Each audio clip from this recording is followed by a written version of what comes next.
Semana passada nós começamos a estudar esse livro e nós vimos que o livro de 1 Samuel deixa evidente que Deus resolveu dar um basta a todo aquele contexto de idolatria, de iniquidade, de afastamento do povo em relação a ele, de todo aquele contexto lamentável e terrível da época dos juízes. E aí Deus traz à existência uma criança que seria usado por ele para abençoar Israel, para mudar aquele cenário terrível do dia dos juízes. E essa criança nasce numa família muito piedosa, mas que, assim como tantas outras, tinha lá os seus problemas, as suas lutas, as suas dores. E aí esse contexto nos levou a algumas considerações ou algumas aplicações. Nós vimos na semana passada o fato de que, ou a verdade de que, os lugares de adoração, eles estão cheios de pessoas hipócritas. E isso pode ou pôde ser observado na atitude de Penina, que estava ali no santuário, mas provocando Ana.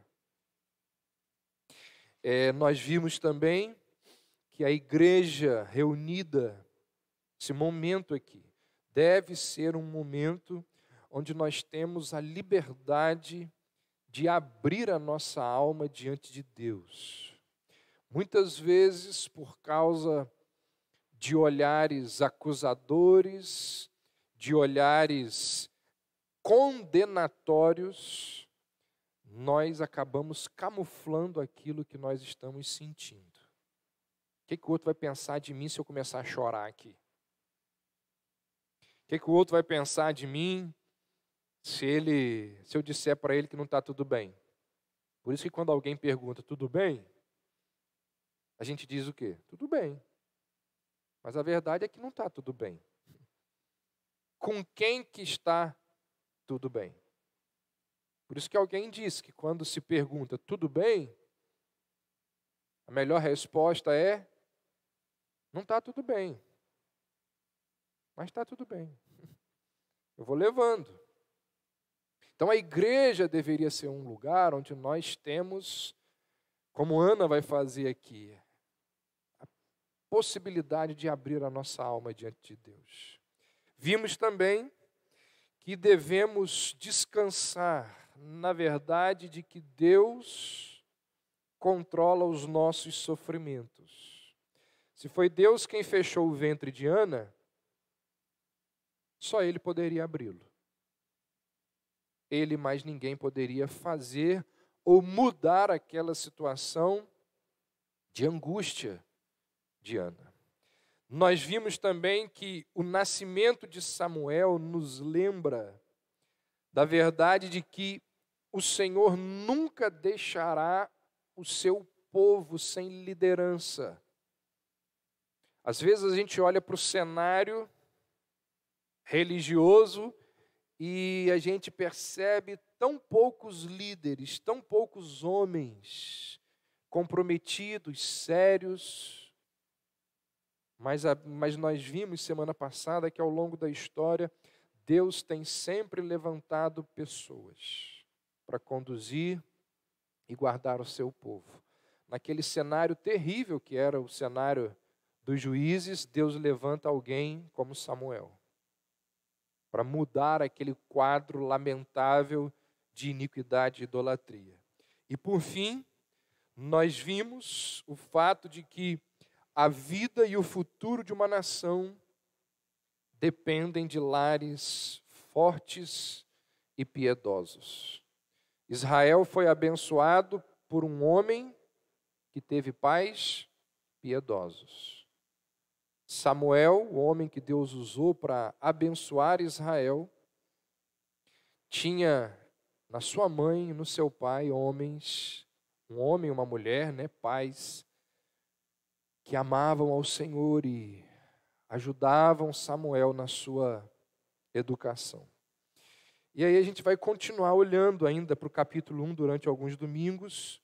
E nós vamos ver aqui algumas lições valiosas para as nossas vidas.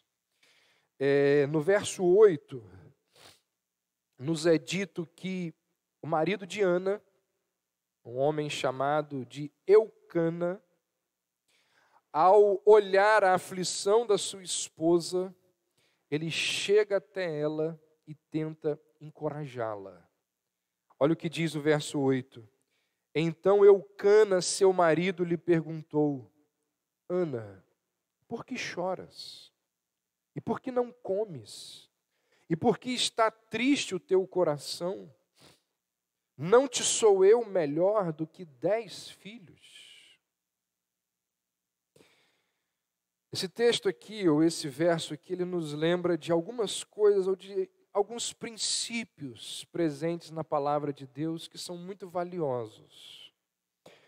Um deles é o princípio de que estar presente com aqueles que sofrem é algo muito consolador àqueles que sofrem. A nossa presença ao lado de pessoas que estão sofrendo é algo muito importante. Ao lado de pessoas muitas vezes enfermas é muito importante. Na verdade, a presença é suficiente. E talvez mais do que a presença já seja inconveniente. Depende da dor. Depende do tipo de sofrimento. Existem alguns sofrimentos que a melhor coisa que nós temos a fazer é chegar e ficar quieto. Tem sofrimento, tem dor que é importante a gente dar uma palavra. Mas tem sofrimento que a melhor coisa é a gente ficar quieto, diante daquele cenário ali. Só a nossa presença já está dizendo o que precisa ser dito. Por isso que nós precisamos pedir discernimento e sabedoria a Deus. Muitas vezes, repito, qualquer coisa além da presença pode ser inconveniente.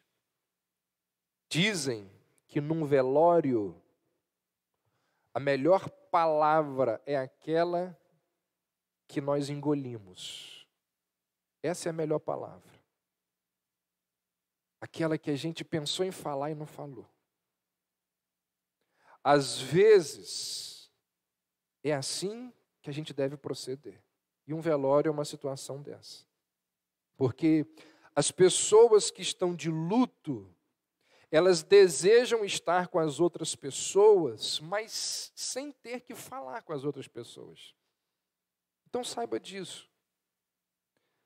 Quando você está diante do luto, só em estar ali você já está transmitindo um recado. Você não precisa ficar falando, não. Você pode, provavelmente você vai falar besteira. A melhor ação ou a melhor atitude dos amigos de Jó, ao visitá-lo, qual foi? Foi ao perceber a sua dor, diz o texto que eles ficam em silêncio durante 7 dias. Se depois daqueles 7 dias eles tivessem se levantado, e tivessem voltado para casa, teria sido excelente. Mas aí eles abriram a boca e começaram a falar um monte de besteira. Um monte de acusação, um monte de coisa que não deveria ser dito. Então, quando estiver diante de alguém que enfrenta uma dor profunda, diga apenas o seguinte, assim, olha, o máximo que você deve dizer é, eu não sei o que dizer, mas eu quero dizer para você que eu sou solidário ao seu sofrimento. Isso basta. Isso basta. Se desejar, nem diga isso. Chega ali, acolha a pessoa, dá um abraço. Eucana, diz o texto, que ao perceber a angústia de Ana, o sofrimento dela, ele esteve presente nesse momento dificílimo da sua vida. Se outros zombavam de Ana, ela podia tirar forças da solidariedade do seu marido. E aí diz o texto que ele não só chega perto, ele não só esteve presente, mas aí ele fala, ele manifesta o seu amor, e ele vira para ela e diz que a incapacidade dela de gerar filhos, porque ele sabia que isso era o motivo da angústia dela, ele diz a ela: olha, a sua incapacidade de gerar filho não me deixa aborrecido. No entanto, como é típico dos homens que muitas vezes não sabem lidar com o coração de uma mulher, as palavras que Eucana dirige à sua esposa são palavras extremamente egocêntricas. Olha o que Eucana diz para sua esposa. Ele vira para ela e diz assim: não te sou eu melhor do que 10 filhos? Como que ele poderia dizer a mesma coisa, mas de uma forma melhor? Ele poderia dizer: você para mim é melhor do que 10 filhos. Então, ele vai ali com a melhor das intenções, mas se expressa de forma equivocada. Ele está dizendo ele chama atenção para ele, enquanto ela está sofrendo. Não te sou eu melhor do que 10 filhos, ele poderia ter dito: você é para mim melhor do que 10 filhos. Então, mesmo com a melhor das intenções, nós podemos dizer coisas erradas. Mesmo com o desejo de acertar, a gente pode errar. Por isso que, em contextos assim, é melhor a gente segurar. Estar ao lado, basta. E aí, diante de toda a sua angústia, Ana se põe a orar. Olha o que diz o verso 10. Ela, pois, com amargura de alma, orou ao Senhor e chorou muito. E o que nós temos a partir daqui é um exemplo de oração. Nós podemos apanhar essa oração de Ana aqui e tirar várias verdades ou vários princípios para as nossas orações. E é o que nós vamos fazer a partir de agora. O que a gente vê aqui na oração de Ana? Primeiro, na sua angústia, na sua necessidade, ela se voltou para o Senhor. E isso é surpreendente porque ela sabia que quem tinha fechado o seu ventre foi o Senhor. Ela sabia que quem tinha impedido ela de gerar filhos tinha sido o Senhor. Muitas pessoas, diante da aflição, têm uma reação diferente da de Ana. Muita gente, diante da dor, ao invés de se achegar, se afasta de Deus. Muitas pessoas possuem reações diante do sofrimento que não são reações recomendadas, orientadas, pautadas pelas Escrituras. Muitos reagem com amargura, com indiferença, com ódio, com descaso diante do Senhor. Passa por situações complicadas na vida, ao invés de fazer o que Ana fez, se achegar diante de Deus, se afasta. Tiago nos dá uma orientação, um conselho muito importante e que é desprezado ou esquecido, ou talvez não conhecido por muitas pessoas. Tiago diz assim: está alguém entre vós sofrendo, faz o quê? Faz o quê? Faça oração. Está sofrendo? Faça oração. Isso aqui não é jargão de carro, não, de adesivo de carro, não. Isso aqui é bíblico. Está entre vós alguém sofrendo? Faça oração. Quantas coisas erradas eu e você podemos fazer diante do sofrimento? Quantas besteiras nós já fizemos por causa de situações que traziam angústias ao nosso coração? Quantas decisões impensadas? Quantas decisões irreversíveis nós tomamos diante de um sofrimento, diante de uma dor? Então, o que a Bíblia nos ensina, de uma forma geral, o que esse texto aqui de Ana nos ensina, é que se existe alguma coisa que faz o nosso coração sangrar, o que nós devemos fazer? Oração. Está alguém entre vós sofrendo? Faça oração. Existem situações que fazem você suspirar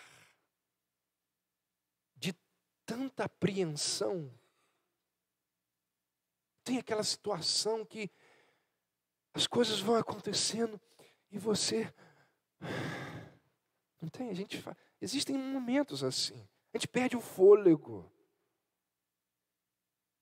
Está alguém entre vós sofrendo? Faz oração. Existem aqueles momentos em que a gente não sabe o que fazer. A gente ouve um, ouve outro, ouve aquele lá, conselho aqui, conselho. A gente não sabe. Não tem resposta. Faz o quê? Oração. Está alguém entre vós sofrendo? Faça oração. De todas as coisas que Ana poderia ter feito, ficar irada, insultar o Senhor, com o coração cheio de amargura, o que ela faz? Oração. Na sua necessidade, ela se volta para o Senhor em oração. Parece uma coisa simples, porque a gente sabe que isso deve acontecer, mas na prática, não é bem assim. Na hora da dor, nós nos voltamos para todas as possibilidades e a gente se esquece da maior delas, a oração. Na hora da angústia, nós nos voltamos para muitas possibilidades e nós nos esquecemos da mais poderosa delas. A segunda verdade que deve ser observado aqui nesse contexto, nesse texto, na oração de Ana, é que quando ela se volta para Deus em oração, ela ora sabendo quem ela é. Não basta orar, a gente precisa orar de forma correta. Porque se nós orarmos de forma errada, a oração não vale de nada. O próprio Tiago diz assim: pedis e não recebeis. Por quê? Porque a oração de vocês é toda errada. Porque vocês estão pedindo errado. Então você pode estar há 20 anos, 10 anos, 1 ano orando por uma coisa que não acontece nada. Pode ser que você esteja orando errado. Pedis e não recebeis, porque vocês estão falando besteira. Pedis errado.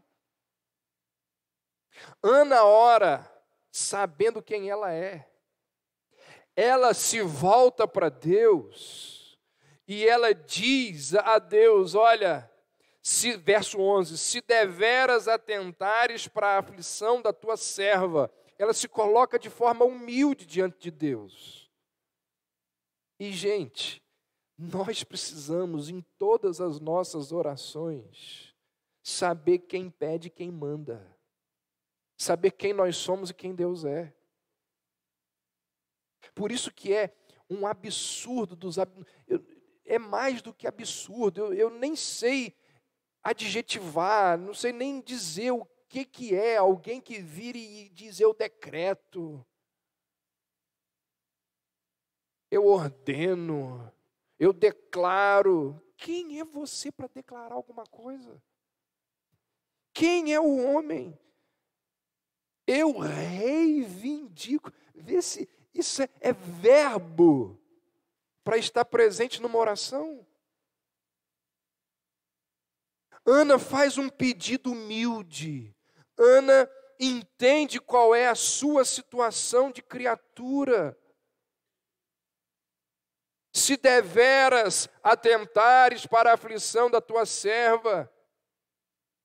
Você pode perceber que na oração de Ana, sequer existe uma imprecação contra Penina, um pedido de vingança contra Penina.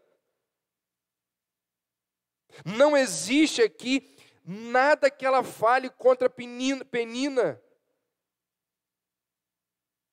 Mas ela poderia dizer, sabia?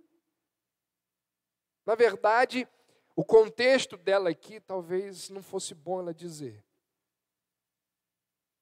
Por quê? Porque ela estava buscando o favor de Deus.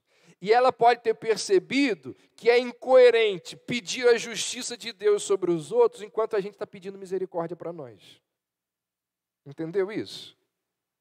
Na mesma oração eu vou pedir justiça por um, pelo outro e misericórdia para mim.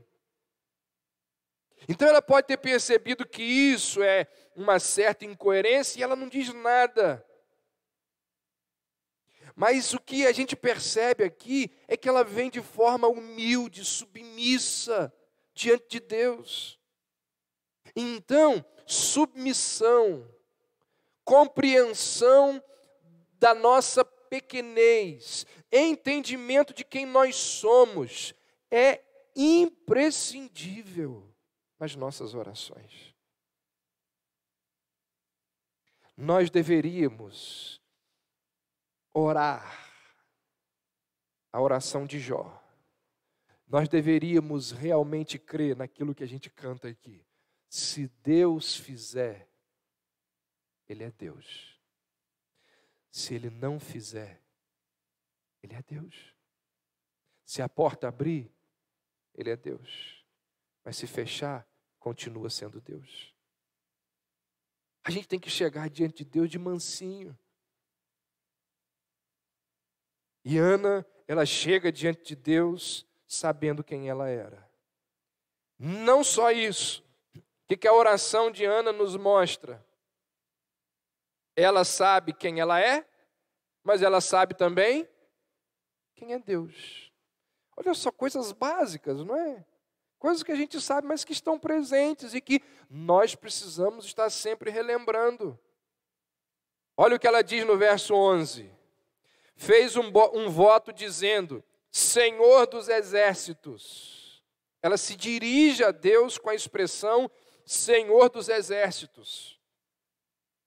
Um dos títulos mais terríveis atribuídos a Deus na Bíblia é esse aqui, Senhor dos exércitos. Esse título é usado quase 300 vezes na Bíblia. E a primeira das 300 vezes em que esse título aparece é aqui. Primeira vez que a expressão Senhor dos Exércitos aparece nas Escrituras é aqui. Descreve Deus como o soberano, o onipotente, o todo-poderoso. Ana, então, ela honra a Deus, atribuindo a Ele todo o poder.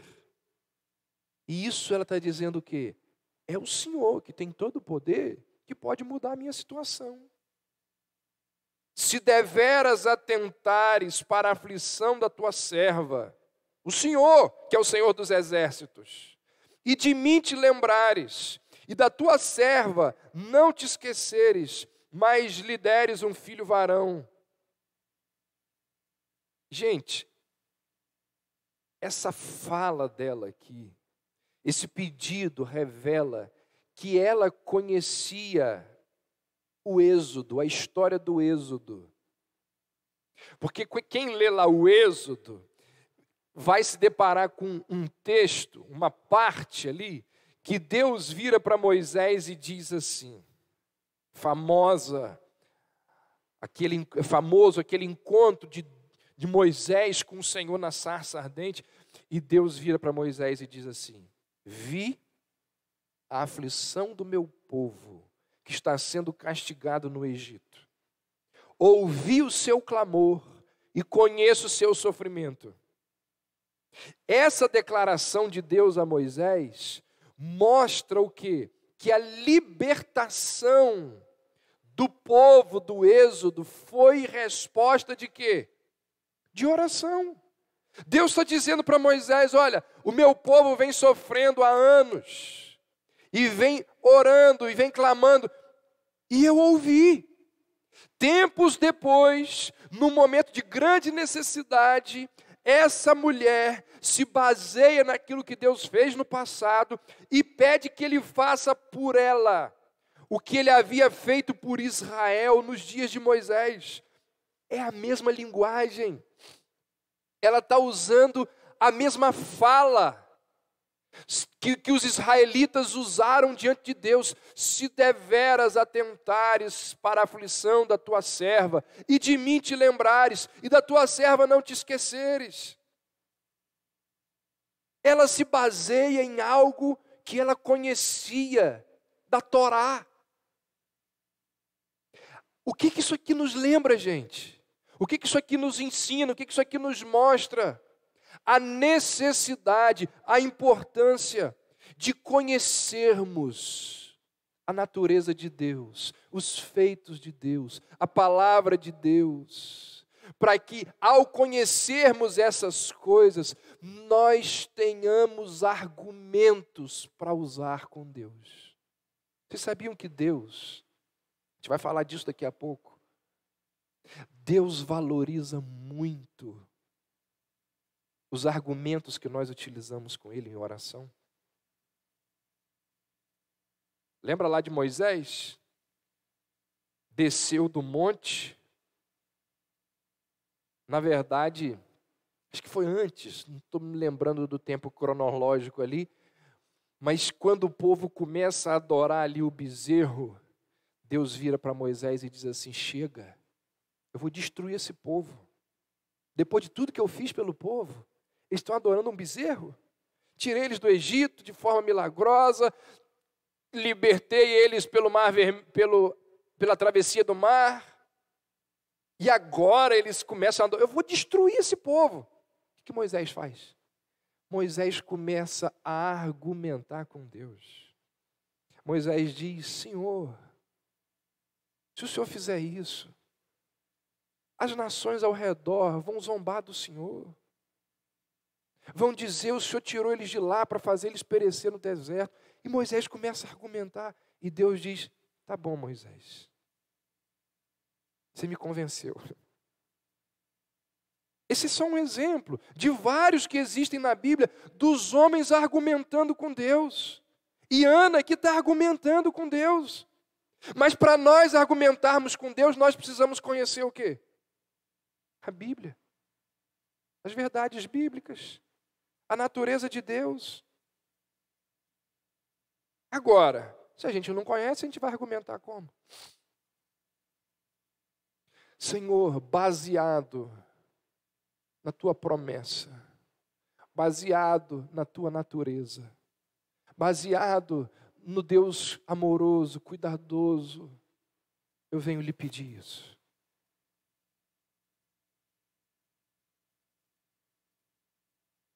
Deus gosta quando os seus filhos argumentam com Ele em oração. A gente vai ver aqui no final da mensagem que a oração de Ana não é uma oração cheia de jargão. Vocês já perceberam como que as nossas orações são cheias de jargões? A gente usa jargão quando a gente está falando um com o outro? Não. Não deveríamos também usar na oração. A oração de Ana, ela não se baseia numa técnica de oração, num ritual vazio de palavras. Ana sabe que tem uma grande necessidade. Ana sabe a quem recorrer. Ela sabe quem ela é. Ela sabe quem Deus é. Ela sabia que os seus motivos para orar eram corretos. E ela argumenta com Deus diante das suas necessidades. Ela vai ali e abre o seu coração diante de Deus, baseada no conhecimento que ela possuía dos atributos de Deus, das promessas de Deus, daquilo que Deus tinha feito no passado. Isso é algo extraordinário, gente. O que essa mulher faz aqui é algo extraordinário. Às vezes nós pensamos que diante do sofrimento, uma pessoa não é capaz de pensar teologicamente. Tudo que a pessoa não precisa no sofrimento é de teologia. Pelo contrário. Tudo que a pessoa mais precisa no sofrimento é de teologia. É o que Ana nos mostra. Ela pensa teologicamente para argumentar com Deus na sua oração. Ela se lembra da compaixão, da bondade de Deus em tempos passados. Certamente que ela se lembrava de como Deus concedeu filhos a mulheres estéreis. Claro que ela conhecia a história de Abraão, de Sara, de Isaac. Claro que ela sabia como que Isaac orou por Rebeca, que também era estéril. Ela sabia que Raquel enfrentou uma situação muito parecida com a sua, porque Jacó tinha casado com uma outra mulher, a sua irmã, que a provocava, Lia. Vivia provocando Raquel. Certamente que Ana conhecia disso tudo. E embora o seu coração estivesse ali chorando, a mente dela está refletindo nas verdades reveladas nas Escrituras. Quando ela diz, se atentares para a aflição da tua serva e de mim te lembrares, ela está se respaldando nas histórias anteriores do povo de Deus. No momento de grande aflição, ela se lembra da história bíblica. Então, é erro pensarmos que diante do sofrimento, uma pessoa não é capaz de pensar teologicamente. Pelo contrário, é em momentos como esses que nós mais precisamos refletir sobre as verdades de Deus. Uma vez eu li uma história, quero ler para vocês aqui rapidamente, não é grande, é pequena, contada por John Piper. Ele diz assim: anos passados, durante a semana de oração da nossa igreja, decidi pregar com base em Isaías 6 sobre a santidade de Deus. Resolvi, no primeiro domingo do ano, desenvolver a visão da santidade de Deus que se acha nos primeiros versos daquele capítulo. Desta forma, preguei sobre a santidade de Deus e fiz o melhor que pude para expor a majestade e a glória de um Deus tão grande e santo. Não dei nenhuma palavra de aplicação para a vida das pessoas naquele sermão. A aplicação é essencial no andamento normal de uma pregação. Mas naquele dia, me senti guiado a fazer um teste. Será que o retrato apaixonante da grandeza de Deus iria, por si só, satisfazer as necessidades do povo? Eu não sabia que pouco antes deste domingo, uma das famílias jovens de nossa igreja havia descoberto que seus filhos estavam sendo abusados sexualmente por um parente próximo. era indescritivelmente traumático. Eles estavam ali naquela manhã, escutando a mensagem. Estou curioso por saber quantos dos que acostumam nos aconselhar, a nós pastores, hoje em dia diriam: Pastor Piper, não vê que seu povo está ferido? Será que você não pode descer dos céus e ser mais prático? Não percebe que tipo de povo está à sua frente no domingo? Nenhuma aplicação. Semanas mais tarde, eu soube da história. O marido me levou a um lugar à parte num domingo e me disse: John, estes têm sido os meses mais difíceis das nossas vidas. Você sabe o que me ajudou a passar por eles? A visão da grandeza, da santidade de Deus, que você pregou no primeiro domingo desse mês. Ali foi a rocha onde nós nos firmamos. E aí ele conclui dizendo: pregadores, é porque ele escreve essa história num livro para pastores. Acreditem que a grandeza e a glória de Deus são relevantes. Não importa se as pesquisas trazem uma lista de necessidades observadas, entre as quais não se inclua a pregação teológica, aliada à suprema grandeza do Deus soberano. A maior necessidade do povo é conhecer o Deus santo e soberano.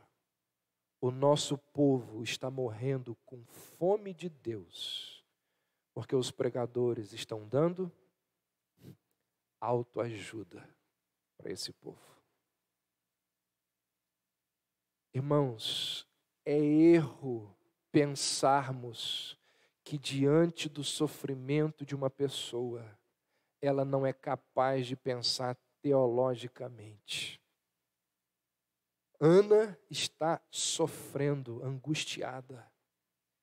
E o que faz, o combustível que leva a orar, a clamar ao Senhor, é aquilo que ela sabe de Deus, é aquilo que ela conhece de Deus, é aquilo que ela aprendeu de Deus. Quarta verdade a ser observada aí na oração de Ana. Nós já vimos que na sua necessidade ela se voltou para o Senhor. Depois ela ora sabendo quem é.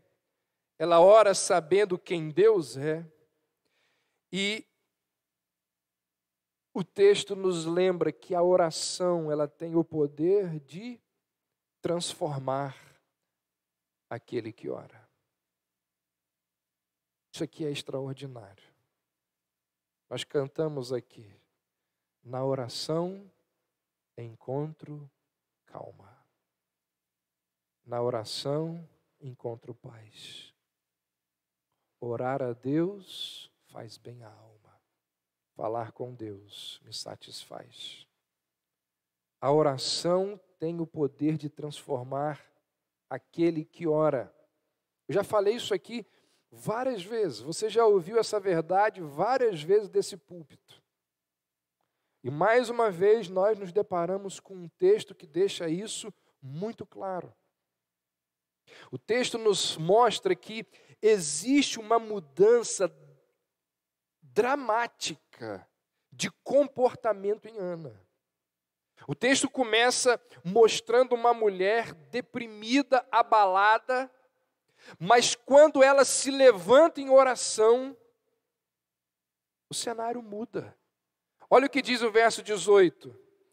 Se foi em seu caminho, e o seu semblante já não era mais triste. Alguns exemplos bíblicos nos mostram que a oração, na maior parte das vezes, não muda as circunstâncias. A oração, na maior parte das vezes, muda as pessoas em relação às circunstâncias. Por exemplo, Pedro orou pedindo comida. Deus deu a Pedro uma lição sobre racismo. Paulo ora pedindo livramento do espinho na carne. Deus ensina a Paulo uma lição sobre humildade. Muitas vezes não é o contexto que muda, somos nós que mudamos em relação ao contexto. Semelhantemente, nós podemos orar pedindo o escape da provação e Deus vai nos dar lições de humildade, de paciência, de compaixão, uma série de coisas. Pedir, procurar, bater a porta, tem, como diz Jesus, um efeito em Deus. Jesus diz: peça, bata, procure, que o vosso Pai vai ouvir. Realmente tem um efeito em Deus. No entanto, o efeito maior é exercido em quem pede, em quem bate e quem procura. A oração é a oportunidade, é o instrumento que Deus tem para cortar protuberâncias do nosso caráter. A oração é o instrumento pelo qual Deus vai aparar ali as arestas da nossa personalidade. É através da oração que Deus vai esculpir o mármore feio que somos nós, como um escultor que vai esculpindo aquele mármore e tira dali uma imagem linda. É através da oração que Deus vai nos remodelando. Pode ter certeza, gente, nós muitas vezes não crescemos, não desenvolvemos santidade, não amadurecemos na fé, porque não oramos. Porque é na oração que Deus vai lapidando o nosso caráter. Como nós não oramos, como nós não buscamos a Deus diariamente, nós somos as mesmas pessoas, ou talvez pessoas piores do que éramos há 10, 20 anos atrás. Por quê? Porque a oração é a ferramenta, é o instrumento através do qual Deus vai trabalhando no nosso caráter. Mas a gente não ora. A gente não fala com Deus. E a gente vive angustiado, ansioso, com medo, suspirando o tempo todo.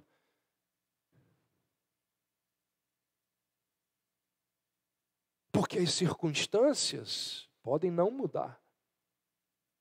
Mas quando nós oramos, nós mudamos em relação às circunstâncias. Então, o verdadeiro valor da oração é a conclusão a qual nós chegamos. O verdadeiro valor da oração não está tanto no fato de conseguirmos aquilo que nós queremos. O verdadeiro valor da oração está na constatação de que nós vamos nos tornando as pessoas que devemos ser. Não é isso? Para que você ora? Para mudar a circunstância. Calma, esse não é o principal motivo. Você ora para ter o seu caráter lapidado, a sua personalidade santificada. É para isso que você ora, porque isso vai redundar em glória para Deus. Pode ser, a gente vai ver daqui a pouco, que a circunstância mude, mas pode ser que não. E se a circunstância não mudar, você vai aprender a viver feliz, satisfeito em toda e qualquer situação.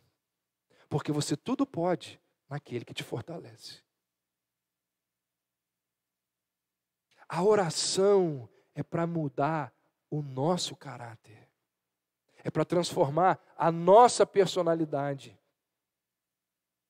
Antes de ser para mudar as circunstâncias. Oração é ferramenta de Deus para trabalhar na nossa santidade. C.S. Lewis, durante muito tempo ele foi solteirão. E ele se casou com uma mulher para que ela conseguisse visto no seu país. Um casamento, como ele vai dizer, foi um casamento técnico. Ele não gostava dela. Mas começou a conviver com ela e se apaixonou por ela. E quando o amor brotou no seu coração, ela teve câncer. E ele sofreu muito. E ele questionou muito a Deus. E ele disse, por que ela não teve câncer naquela etapa que eu não gostava dela? Não ia sofrer. E ele sofreu, mas sofreu demais. A ponto de dizer depois, olha, o cristão não consegue enxergar Deus com lágrimas nos olhos. E na biografia dele, ele conta da sua dor. E ela ficou um tempo internada, fazendo tratamento de câncer. E quando ela foi ter alta, o pastor de C.S. Lewis foi visitá-lo e virou-se para ele e disse assim, eu imagino que você esteja muito feliz hoje. Afinal, Deus ouviu as suas orações e a sua esposa está bem melhor. Olha o que ele disse. De fato, eu orei todas as noites. Não teve nenhuma noite que eu não orei. No entanto, eu não orei por ela. Você já sabe o que ele disse, né? Eu orei por mim. Eu não orei por ela. Eu orei por mim. Porque as minhas orações não mudam Deus. Elas mudam a mim mesmo. O que Lewis está nos mostrando? Que quando nós oramos, não é a nossa vontade expressa nos pedidos, nas súplicas, não é a nossa vontade que está em jogo. Quando nós oramos, o que está em jogo é a vontade de Deus. Por isso que Jesus disse, seja feita a tua vontade. Não é isso que deve estar presente nas nossas orações? O que Lewis está dizendo é isso. Nas orações não são as nossas vontades que devem ser feitas, mas a vontade de Deus. Quando nós oramos, nós o fazemos com o objetivo de nos conformar, ou de conformar a nossa vontade à vontade de Deus, e não o inverso. Por isso que tem gente que decreta. Porque acha que a vontade de Deus deve ser conformada à vontade do ser humano. Lewis sabia que a sua esposa sofria de uma enfermidade terrível, grave, e que os riscos de morte eram altíssimos. Ele sabia que aceitar a vontade de Deus num contexto como aquele requer humildade, coragem e transformação do coração, da mente. Por isso que ele diz para o pastor, eu não orei por ela, eu orei por mim. Irmãos, só ora assim quem está disposto a ser transformado. Talvez seja por isso que tão poucas pessoas orem de forma correta. Talvez seja por isso que tão poucas pessoas orem dessa forma hoje em dia. Então, lembre-se disso. O maior objetivo da oração não é mudar as circunstâncias, é mudar a nós mesmos. Nós mesmos. Quando nós nos privamos da oração, quando nós negligenciamos a oração, nós estamos nos privando, abrindo mão de um recurso valiosíssimo para a nossa paz. Nós cantamos aqui, ó, que paz perdemos sempre, ó, que dor no coração, só porque nós não levamos tudo a Deus em oração. Não significa que vai mudar a circunstância, mas significa que você vai mudar em relação à circunstância e vai ter o quê? Paz em relação à circunstância que o aflige. Lancem sobre ele toda a vossa ansiedade, porque ele tem cuidado de vós. Embora Deus ainda fosse atender a oração de Ana. Deus atendeu a oração de Ana aqui? Ainda não. Ela sabe que Deus atendeu a oração dela? Ainda não. A resposta ainda vai vir. Mas o tempo que ela passou com Deus, abrindo o seu coração, derramando a sua alma, foi compensador. Ela vivenciou o quê? A bênção da renovação da fé. Sabe que bênção é essa? É aquela descrita pelo autor aos Hebreus quando diz assim: fé é a certeza das coisas que se esperam. Convicção de fatos que não se veem. Isso é fé. Isso é a bênção da renovação da fé. Então ela ora, ela levanta da oração grávida. Claro que não. Mas o semblante dela já não é mais triste. Porque a oração tem essa capacidade de transformar semblantes melancólicos em semblantes felizes, em paz, mesmo que a circunstância não tenha sido mudada. A quinta e última verdade que deve ser observada na oração de Ana é que a oração muda sim as circunstâncias. Pode não mudar, mas pode mudar. E aí nós temos uma bênção completa. Porque nós mudamos e as circunstâncias mudaram. Se a oração pudesse apenas nos transformar, ela já seria valiosa. Já seria algo abençoador. Mas a Bíblia também mostra que Deus tem prazer em agir em resposta à oração dos seus filhos. Algumas pessoas reagem à doutrina da soberania de Deus, pensando que orar não importa. Primeira vez que se depara com a doutrina da soberania de Deus, diz assim: bem, se Deus já decidiu tudo, para que eu vou orar? Inclusive, se você procurar lá no YouTube, se Deus já sabe por que orar, Augustus Nicodemos, tem uma mensagem dele que é só sobre isso, extraordinária. Recomendo para vocês ouvirem. Ana não raciocinou assim, mas ela entendeu que a vontade soberana de Deus pode sim ser alcançada por meio das nossas orações. Olha o que diz o verso 19. Levantando-se de madrugada, adoraram perante o Senhor e voltando foram à sua casa em Ramá. Eucana coabitou com Ana e o Senhor lembrou-se dela. Ana não apenas creu que Deus atenderia a sua oração, ela agiu com base nessa crença. Não foi isso? Ela executou as suas obrigações espirituais em adoração, mas também as obrigações conjugais. Como ela desejava ter um filho, ela não ficou só orando. Ela orou e fez o quê? Relacionou-se sexualmente com seu marido. Deus é soberano, mas eu também sou responsável.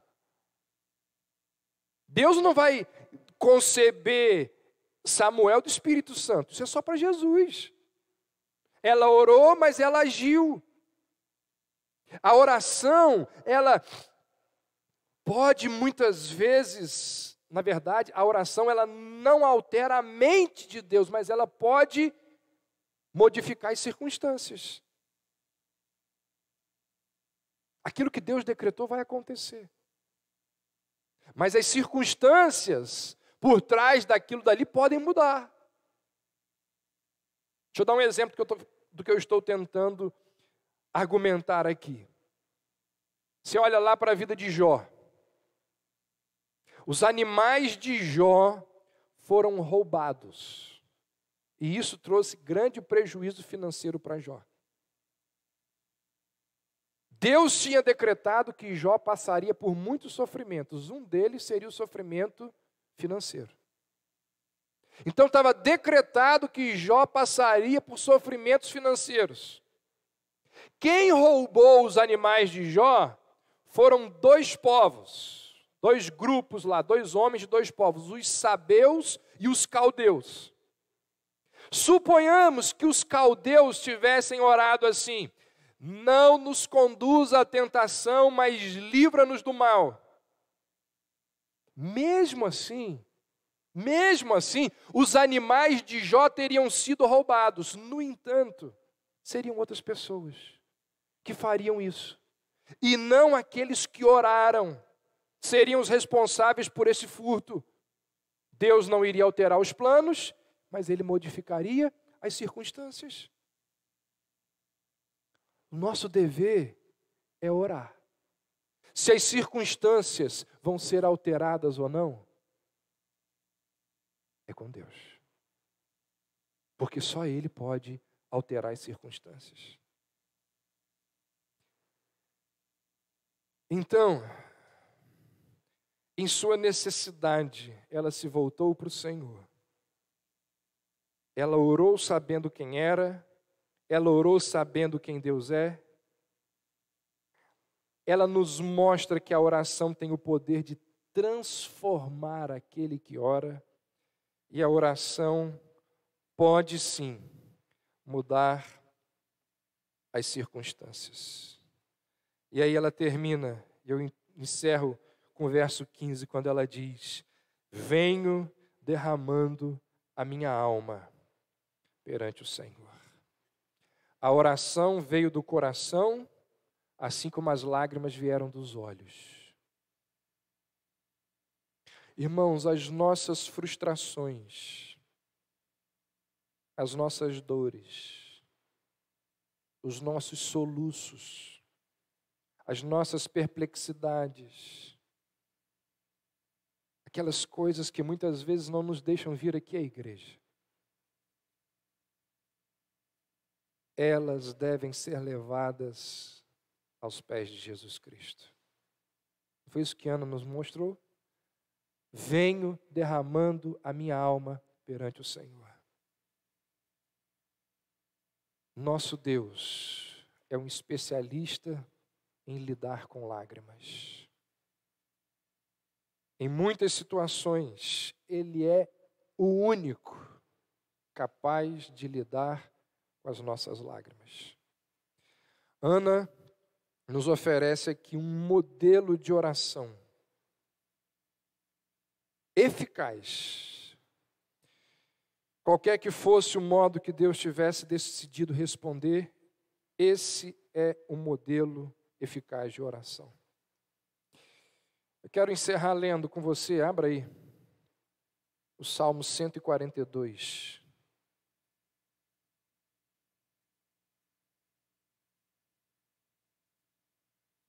Não foi Ana, mas poderia ter sido.